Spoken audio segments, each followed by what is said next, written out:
SEBI has issued an informal guidance that says unless a promoter is designated entity by the board of directors, there is no need for pre-clearance for trading. Shriram Iyer joins us with the details. Shriram, this is a big rejig when it comes to the term insider trading or insider trade.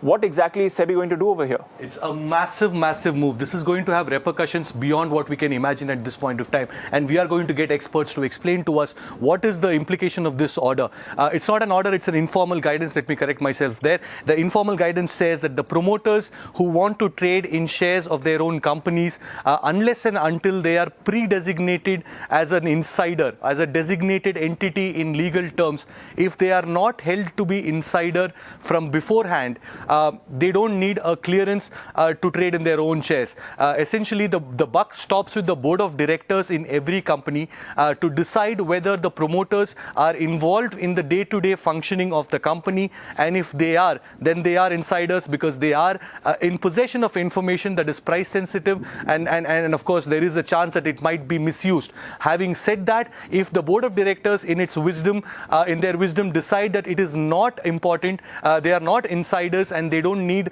a pre-clearance, then that is it. Promoters can go ahead and buy and sell shares in their own companies, and of course to what extent will this work, what kind of implications it will have, will it really open a can of worms as many fear?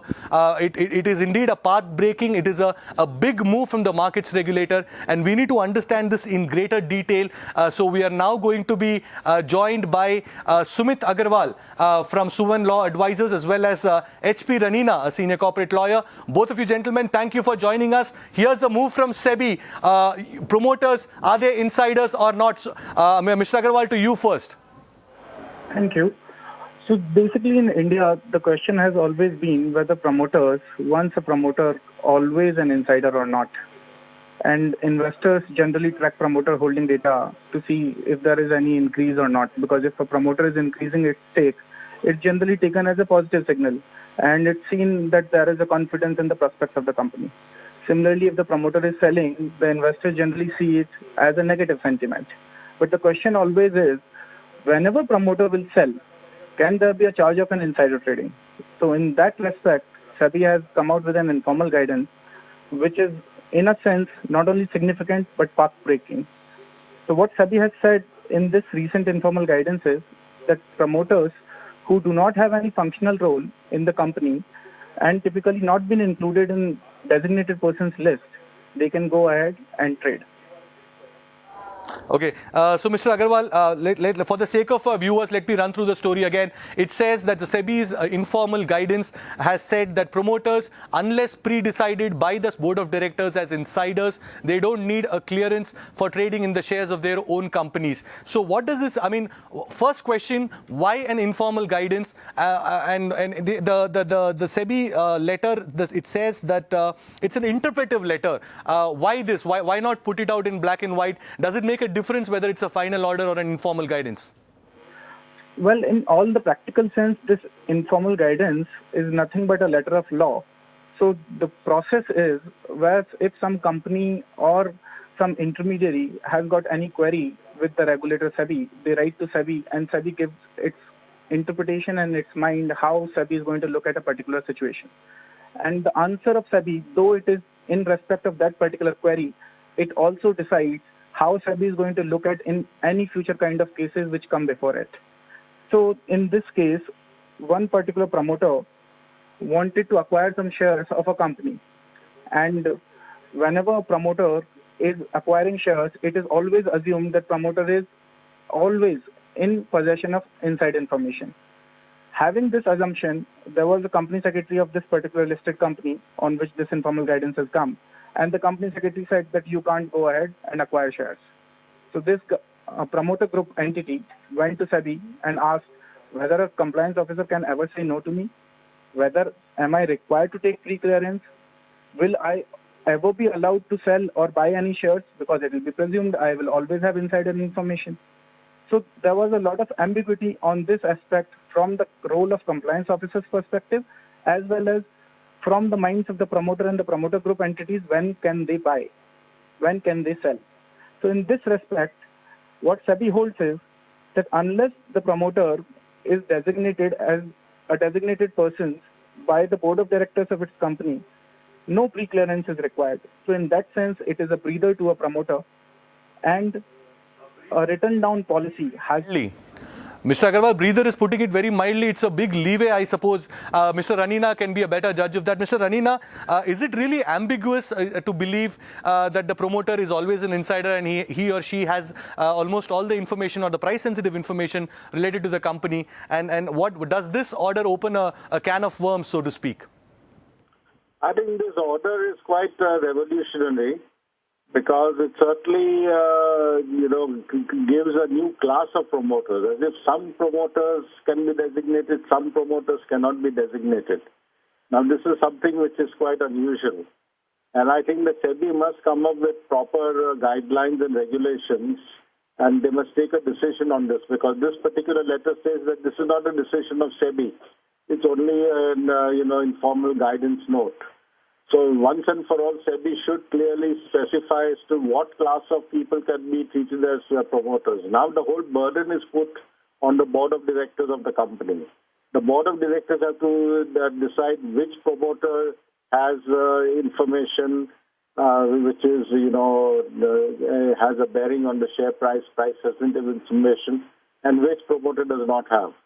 And then only those promoters who are considered by the board of directors to have price-sensitive information, they are debarred from trading unless they take prior permission of the compliance officer.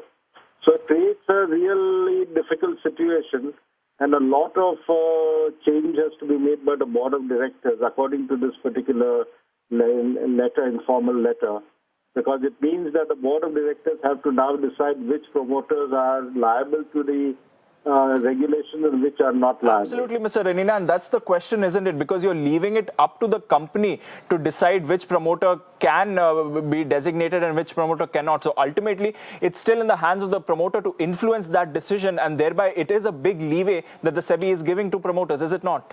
Absolutely.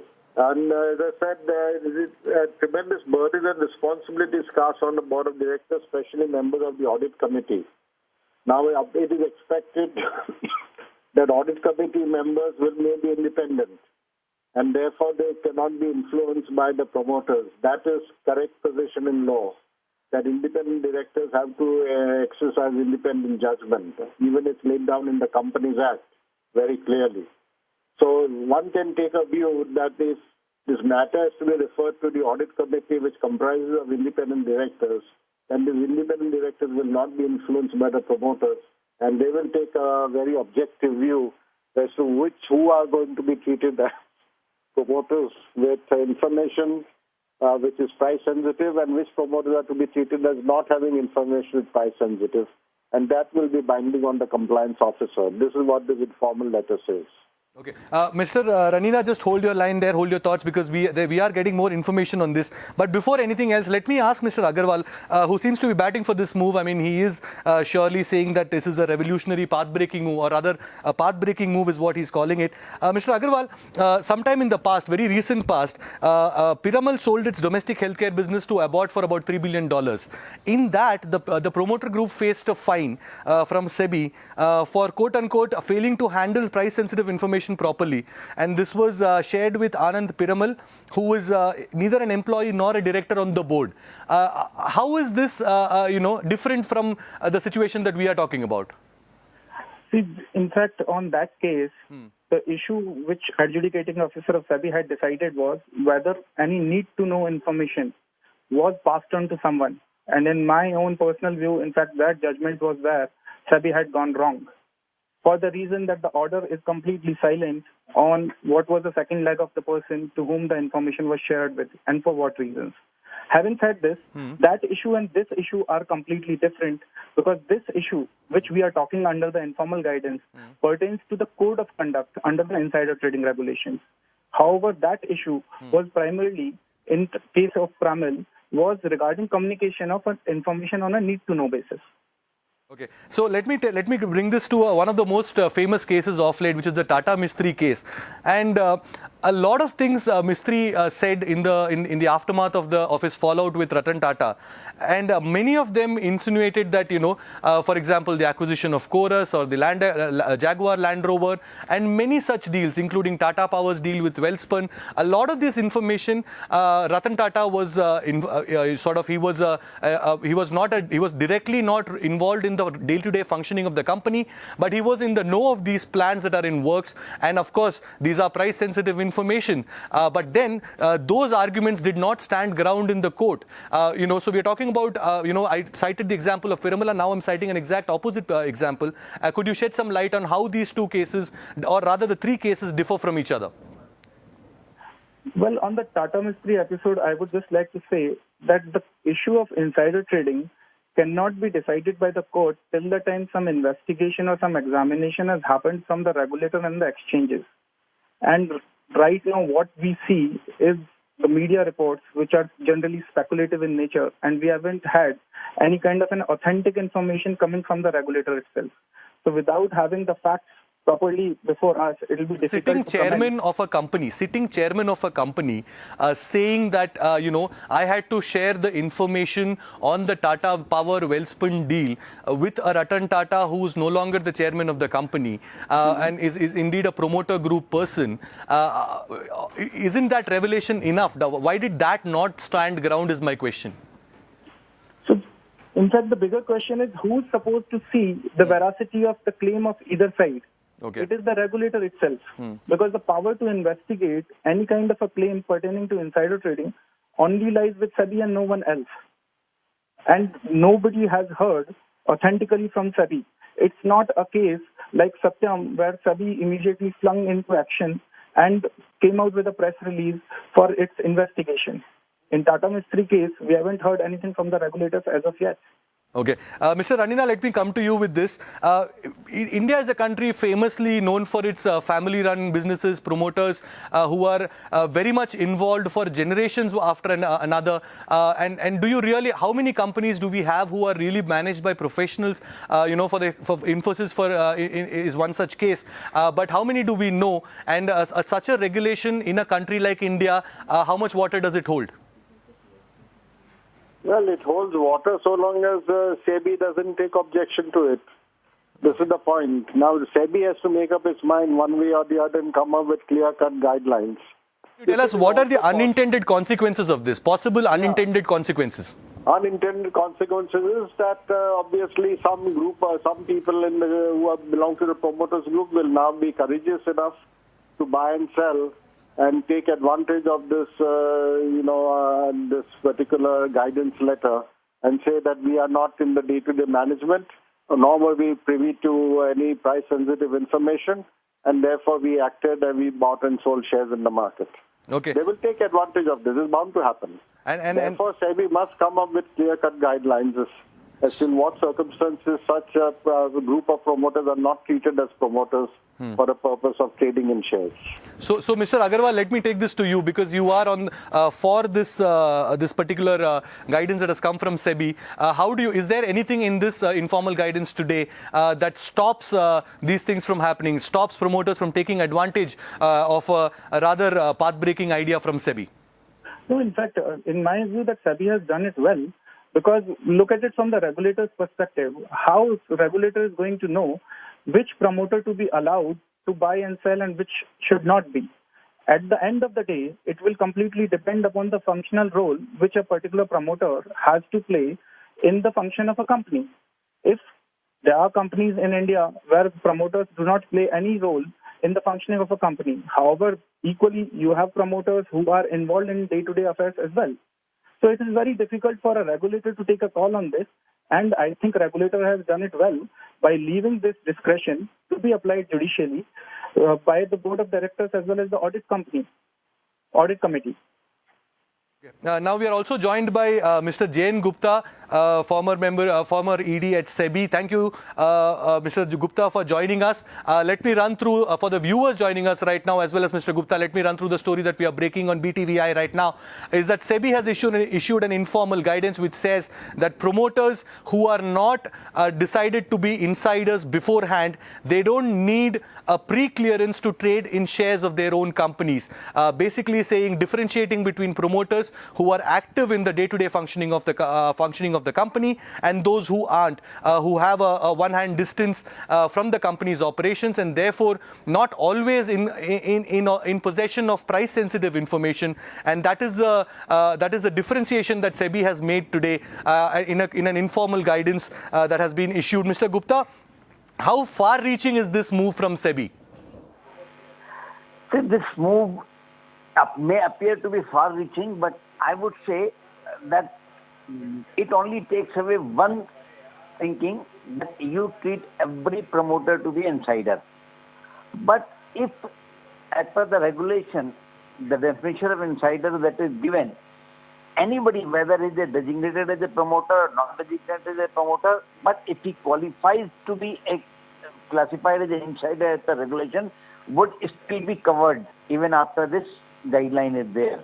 This only says that if a promoter who is not designated person, who is not designated as insider, or a sleepy promoter would want to sell, he is free to sell, provided he can, if it comes to judicial scrutiny tomorrow, prove very clearly that he was not at all coming under the definition of insider as per the regulation. It only just takes away a very small thing, that if a person was promoter 50 years back and he had not been associated with the company for last 10 years, 12 years, and had not been working for day to day, then he is no longer an insider.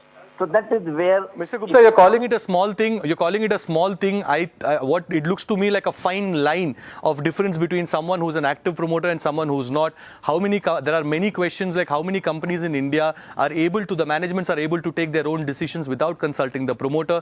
Like Mr. Ranina said, there is a chance that some promoters might misuse this room given by SEBI.